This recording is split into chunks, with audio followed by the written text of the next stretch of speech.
잊으랴 어찌 우리 그날을. 조국의 원수들이 짓밟아 오던 날을. 나이 든 분들은 알죠. 젊은 분들은 웬 방언인가 그럴 수 있을 것 같아요.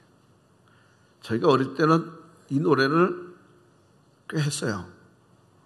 그리고 그냥 한 게 아니라 원수들이 짓밟아 오던 이날 이를 갈면서 노래를 불렀어요. 이게 6.25 전쟁에 대한 노래거든요. 6.25를 잊지 말자고 하는 노래예요. 근데 어느덧 한 70년 세월이 지나다 보니까 6.25가 잊혀져 가고 있어요. 아득한 옛날 얘기로 느껴져 가고 있어요. 분명한 거는 6.25 전쟁은 김일성이 적화 통일의 야욕을 가지고 철저히 준비한 남침이에요. 그래서 북한에서 밀고 와서 우리가 계속 부산까지 밀려갔던 전쟁이에요. 그런데 오늘날 어떤 사람은 북침이다. 우리가 북한으로 쳐들어갔다. 이렇게 말하는 사람도 있어요. 6.25는 분명한 거는 생명과 재산의 피해가 엄청났어요. 최악의 전쟁이었어요. 북한 공산당의 행위 잊을 수가 없어요. 지금도 그들은 핵무기를 가지고 또는 미사일을 가지고 세계를 위협하고 있어요. 공산주의는 하나님의 대적이고 진리의 원수예요. 공산주의는 하나님이 없다고 하고 하나님의 교회를 배격하고 예수 믿는 사람들을 짓밟았어요. 오늘 이 시대에 이상한 건 뭐냐면 인권을 유린하고 반인륜적인 범죄를 행하는 이 북한에 대해서 오히려 침묵하고 방조하고 찬양하고 괜찮다고 하는 사람들이 있어요.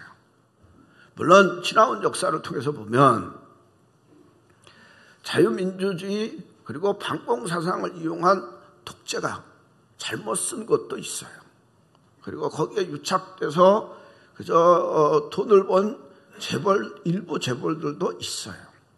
그리고 그런 기회주의로 그런 출세주의로 출세한 지도자도 있어요. 그런 부정적인 요소들이 분명히 있지만 분명한 거는 공산주의를 찬양한다? 이건 있을 수 없는 일이에요. 그리고 6.25가 북침이다? 말도 안 되는 거예요. 오랜 세월이 지나도요 6.25 전쟁 잊으면 안 돼요. 왜 이렇게 되느냐? 민족주의 때문에 그래요. 특히 우리나라는 민족 공존론이 강하게 있어요. 같은 민족끼리 살아야 되지 않느냐? 그러니까 미국은 가고 같은 민족끼리 살자. 그래서 간첩 그리고 반공 없어졌어요. 여러분 이 사람들의 주장은 뭐냐면 공산주의면 어떠냐? 통일이 되면 되지. 우리 민족끼리 통일돼서 같이 살면 되지. 공산주의면 어떠냐? 이렇게까지 주장하고 있어요. 그래서 어떤 사람들은 이걸 방해하는 게 교회다. 이렇게 해서 교회를 없애려고 하는 사람들도 있어요. 여러분 세계를 놓고 보면 민족주의가 승할 때 세계가 불행했습니다. 독일 나치 민족주의가 세계를 불행케 했습니다. 일본의 군국주의가 우리를 침략했고 아픔을 줬습니다. 유대 민족주의가 불행하게 했습니다. 그러면서 특히 일본의 군국주의 그걸 다시 살아날까 걱정하면서 우리는 그 길로 간다. 말도 안 되죠. 분명한 거는 민족을 사랑하고 민족을 위해서 헌신하고 민족을 귀히 여기는 건 좋아요. 그러나 민족주의는 하나님의 뜻은 아니에요. 이 백성이 통일은 돼야 되지만 공산주의로 통일되는 건 절대로 안 돼요. 절대로 안 돼요.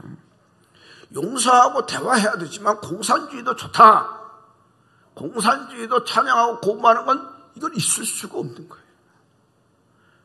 가끔 어떤 사람들은 그렇게 얘기해요. 우리 민족끼리인데 뭐 어떠냐?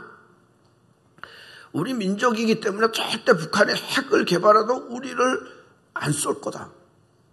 그리고 무기가 있어도 우리에게 총뿌리는 안 될 거다. 우리 민족끼리인데 그렇지 않다. 이렇게 주장하는 사람이 있는데 그 사람은요, 공산주의자거나 이상주의자거나 좀 정신이 이상한 사람이거나 그래요. 왜 그러냐? 이미 우리는 민족끼리 총뿌리를 겨누고 전쟁했어요. 한 번 하기가 어렵지 두 번은 쉬워요. 그렇잖아요. 핵을 갖고 우리를 우롱하잖아요. 그리고 무기를 가지고 우리를 조롱하잖아요. 또 침략하겠느냐? 우리가 잊어버리고 방심하고 있으면 침략당할 수 있어요. 그렇기 때문에 6.25 전쟁에 침략당한 걸 잊으면 안 돼요. 우리가 일제 36년에 압박당한 걸 잊으면 안 되듯이 6.25 전쟁에 침략당한 걸 잊으면 안 돼요. 민족의 불행한 역사는 기억해야 돼요. 이게 성서적이에요. 이스라엘의 백성들의 민족의 불행한 일은 꼭 기억했어요.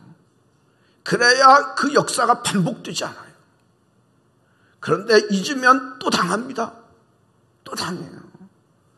그래서 우리가 특별히 6.25가 있는 이 6월에 6.25를 잊으면 안 돼요. 어찌 그날을 잊을 수 있으랴? 잊을 수 없어요. 미국의 한 지방신문에 기고된 이런 내용이 있어요. 대기업 회사 전무였던 한 40대 남자가 혈압으로 쓰러져서 반신불수가 됐어요.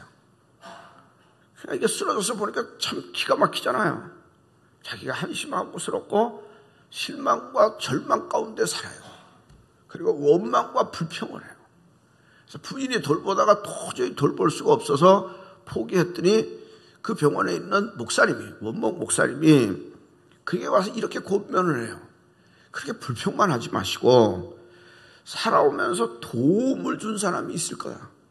그 사람을 기억하세요. 그러면 당신의 삶에 변화가 있을 겁니다. 이렇게 얘기를 해요.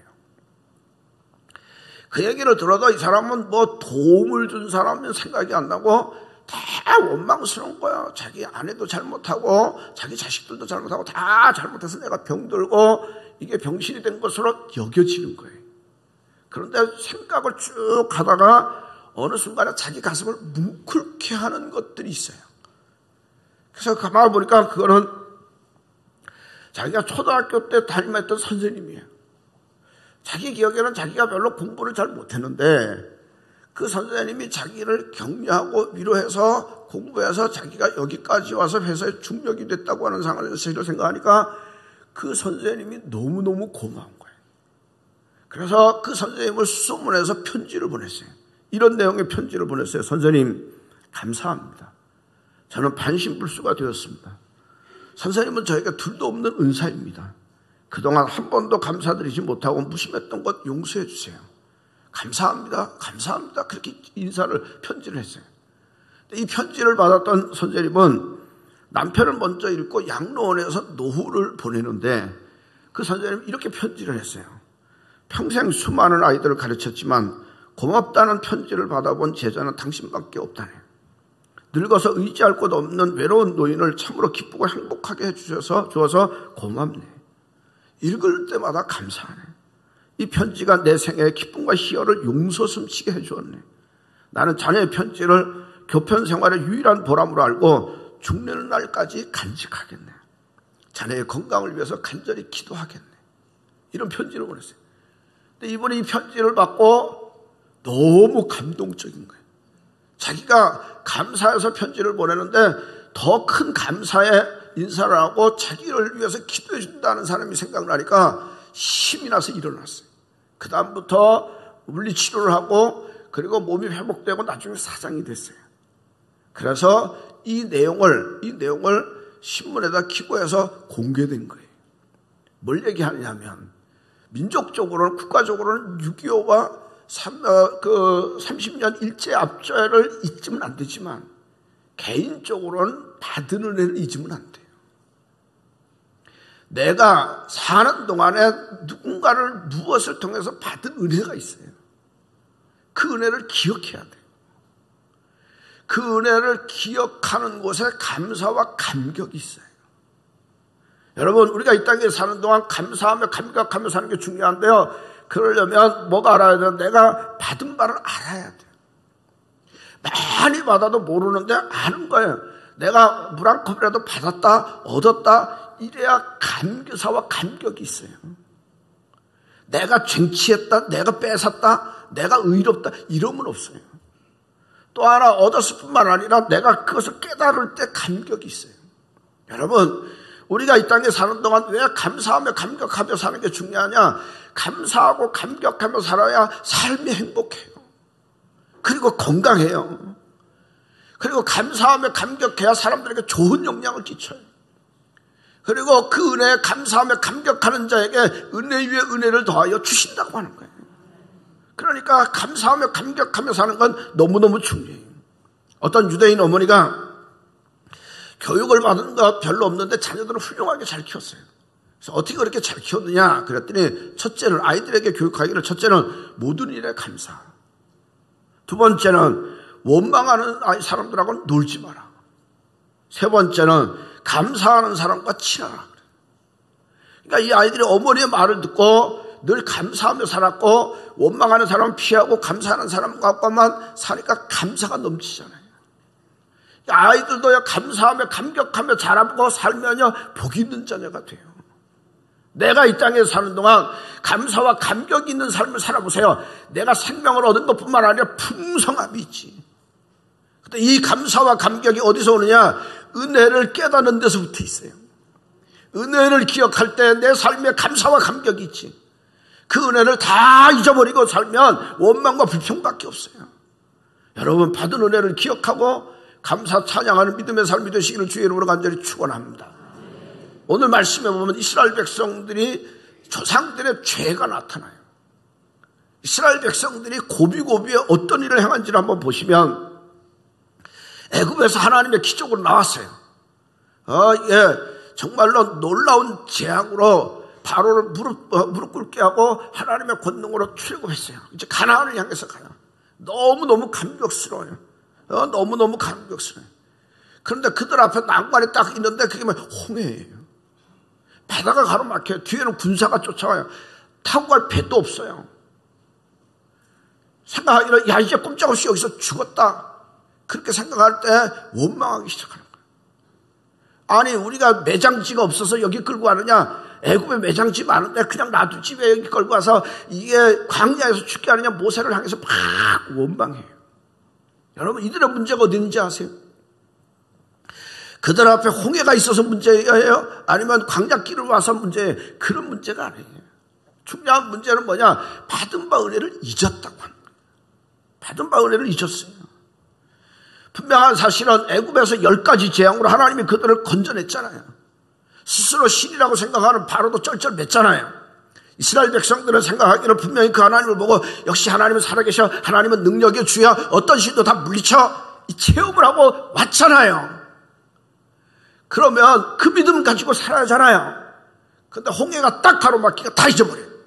하나님의 권능을 잊어버리고 하나님 말씀도 잊어버리고 원망하고 불평하는 거예요. 그때 받은 바 은혜를 기억했으면 뭐라고 해야 될 것 같아요? 여러분 걱정하지 마세요. 하나님이 하실 거예요. 하나님이 우리를 건져주실 거예요. 그렇게 다독였을 거예요. 또는 아니면 하나님 우리 살 길이 없어요. 도와주세요. 앞에는 바다가 가로막혀 있고 뒤에는 적이 쫓아오는데 죽게 돼서 하나님 우리를 살려주세요. 부르짖었을 거 아니에요. 그런데 그 은혜를 다 잊어버리니까 원망하고 불평하더라고요. 그래도 하나님께서 그들을 살려서 홍해를 건너게 하셨어요. 그렇죠? 홍해를 건너게 하셨어요. 이제 건너서 한참 가서 기적 가운데 가는데 광야 가운데 먹을 게 없는 거예요. 먹을 게 없는 거예요. 야, 이게 먹을 거 있으려면 우선 수입을 대량으로 해야 되는데 그런 나라는 애굽밖에 없는데 애굽하고는 원수 사이니까 안 되고 돈도 없어요. 돈도 없어요. 이제 굶어 죽을 지경이 되니까 또 원망하고 불평하는 거야. 모세를 향해서 막 원망하는 거야.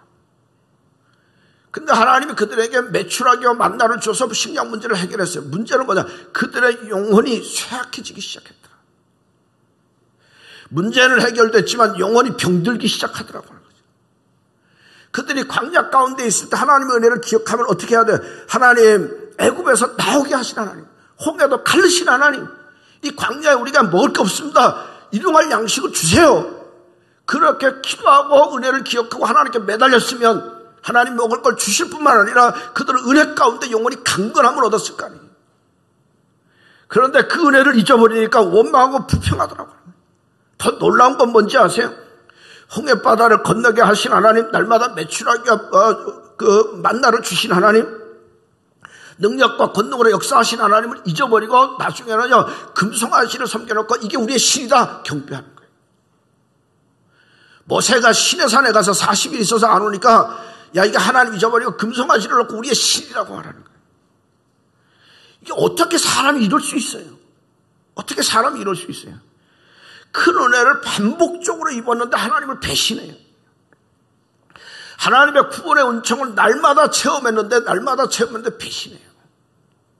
하나님을 거역하죠. 하나님을 반역하고 금송아지를 섬기죠.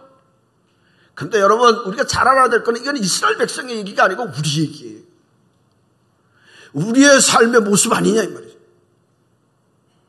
제가요 이제 좀 나이가 들어서 살 만큼 산단 말이에요. 보니까 인간 별로 믿을 게 못해. 배신, 배반이 너무너무 많아. 어렵고 힘든 중에도 잘해서 최선을 다해서 꾸려줬더니 배반 때려. 그거 뒤통수 친다 그러잖아요. 뒤통수. 그래서 내가 멀쩡히 서 있는 것만 해도 기적이야. 이게 우리의 삶의 모습이에요. 왜 이러냐? 이게 은혜라고 생각하는 거야? 안 하는 거야? 내 공로고 내 능력이라고 생각하는 거야. 여러분 우리가 사는 동안도 마찬가지로 하나님의 은혜라고 생각하고 기억하면 그 짓 아니에요. 다 잊어버리고 내 능력이고 내 힘이라고 생각하니까 망각하고 사는 거예요. 이스라엘 백성의 광야 40년을 이렇게 놓고 보면 이스라엘 백성들은 불신앙과 불순종의 모습이에요. 그런데 하나님은 그들 가운데 은혜와 사랑으로 베풀어 줬어요. 물론 그들이 잘못할 때 때리기도 했지만은 그래도 그들이 살아났잖아요. 뭘 말하냐면 그들은 불신앙과 불순종에 살아도 하나님의 은혜와 사랑으로 그들을 지켰잖아요. 그러면 감사해야지. 내가 부족함에도 내가 죄인임에도 불구하고 하나님의 은혜로 내가 살았다고 하는 걸 생각하고 그 은혜를 기억하면 감사 찬양할 것밖에 없잖아요. 여러분 우리의 삶을 놓고 보면 광야 같은 생활에 삽니다. 우리가 하나님의 뜻대로 믿음으로 산다고 하지만 내 마음대로 살잖아. 내 뜻대로 살잖아요. 이스라엘 백성만이 아니라 우리도 불신앙과 불순종 가운데 살잖아요. 그럼에도 불구하고 날마다 때마다 하나님의 은혜를 베풀어 주시고 사랑으로 인도하시잖아요. 그러면 우리는 뭘 기억해야 돼? 하나님 은혜를 기억해야지. 하나님 도와주신 거 감사합니다. 살려주신 거 감사합니다. 인도하신 거 감사합니다. 하나님 건져주신 거 감사합니다. 버티게 하신 거 감사합니다. 내게 주신 거 감사합니다. 그 은혜를 기억하고 감사하며 살면 하나님께는 영광이 우리의 삶에 풍성한 은혜와 은총이 넘치게 될 줄로 믿으십시오. 인간들이 이걸 잊어버리니까 찬송가 가사에도 보면 이런 가사가 있어요. 세상 풍파가 너를 흔들고 약한 마음으로 낙심하게 될 때 내려주신 주의 복을 세워보아라 그랬어요. 십자가를 등에 지고 나아갈 때 주가 내게 주신 복을 세워보아라. 세상 권세 너희 앞길 막을 때 주께서 내게 주신 복을 세워보아라. 받은 복을 세워보아라. 받은 은혜를 세워보아라. 받은 복을 세워보아라. 여러분 그렇게 하면요 우리의 삶의 모습이 달라져요. 우리의 삶에 풍성한 은혜와 축복이 임하게 될 줄로 믿습니다. 왜 불행하냐? 적게 받아서 안 해. 받은 걸 잊어버려서 그래요. 왜 원망과 불평 가운데 불행하게 사느냐? 받은 거를 잊어버리고 산다니까. 내가 받은 거를 기억하고 살면 정말로 감사 찬양하죠. 죄인인 나를 살려주신 하나님, 부족함에도 채워주신 하나님, 인도하시고 도우신 하나님, 그 은혜를 기억하고 감사 찬양하는 풍성한 삶의 축복이 충만하시기를 주의 이름으로 간절히 축원합니다. 어느 부자가 살다가 죽었어요. 근데 그 문간에 살던 거지 나사로도 죽었어요. 근데 자기는 죽은 다음에 불꽃 가운데 고통받는 데로 가는 거예요. 근데 그 거지는 아브라함 품에서 정말로 낙원에서 평안함을 누리고 사는 거예요. 그래서 목이 너무 말라서 하나님께 매달려 기도하기를 나사로에게 그저 물 한 방울 찍어서 나의 입술에 좀 찍어달라고 요청을 해요. 근데 하나님이 거부해요. 그러니까 가만 생각하니까 나는 여기 간 거 할 수 없지만 자기 형제 5이 있는데 저들도 여기 오면 안 되겠거든. 그래서 나사로가 여기 있다가 가서 증거하면 안 올 것 같으니까 나사로를 살려서 내 형제들에게 보내서 예수 믿고 여기 안 오도록, 지옥에 안 오도록 해달라고 요청을 해요.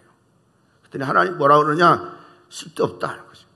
이미 거기에 세상에는 복음 전하는 사람 많이 있고 기록된 성경도 좋고 그리고 성경을 읽고 말씀에 기울이면 다 믿음 갖는 건데 죽은 사람이 가서 얘기해도 소용없다 하는 거죠. 그래도 핵을 복거려요. 아니 그렇지 않고요. 죽어서 지옥을 보고 천국을 본 사람이 가서 얘기하면 다 틀림없이 믿을 거니까 좀 보내주세요. 그렇게. 근데 하나님 계속 거절. 죽은 사람이 가서 얘기해도 소용없다. 그들에게 준 성경을 읽지 않고 전파하는 말씀을 믿지 않은 사람에게는 소용없다. 이게 뭐냐면 가만히 보면 죽은 사람이 와서 믿으라고 해도 안 믿는 게 믿음이야. 근데 하나님이 우리에게 믿음 주셨어. 그렇잖아요. 그죠? 믿을 수 없는 나에게 믿음을 주셨어요. 그리고 그 믿음으로 영생의 약속을 받은 하나님의 사람이 됐어. 믿음도요, 그냥 삶에 필요한 믿음이 있고 구원의 믿음이 있는데요, 중요한 건 구원의 믿음이에요. 내가 예수를 구주로 믿어. 예수님이 나에 위하여 십자가 피 흘려 죽은 사실이 믿어져. 하나님의 아들이 이 땅에 와서 십자가 지고 부활하시고 승천하신 게 믿어져. 그를 믿는 자는 영생함을 얻는다고 하는 사실이 믿어져. 믿을 수 없는데 하나님이 내게 믿음을 주셨어요. 그러니까 이 믿음을 가진 건 선물이고 기적이에요. 믿으시면 아멘. 그러니까 어떤 사람은 못 믿어. 하나님이 나에게 그 믿음을 주셔서 믿음 갖고 살았어요. 기적이잖아요. 감사한 일이잖아요. 왜 믿음이 중요한지 아세요? 우리가 믿음을 가지면 하나님 우리를 소원의 한 구로 인도하셔. 믿음을 가지면 환난 중에도 이길 힘을 주셔. 믿음을 가지면 악한 마귀도 이기게 하셔요. 믿음을 가지면 하나님의 축복의 문이 열려요. 그 믿음 때문에 하나님이 우리를 천국으로 인도하시는 줄로 믿습니다. 그러니까 내가 믿음을 가졌다고 하는 게 너무 중요해요. 여러 가지 은혜가 있지만 내가 구원받은 믿음을 가졌다고 하는 건 놀라운 축복이에요.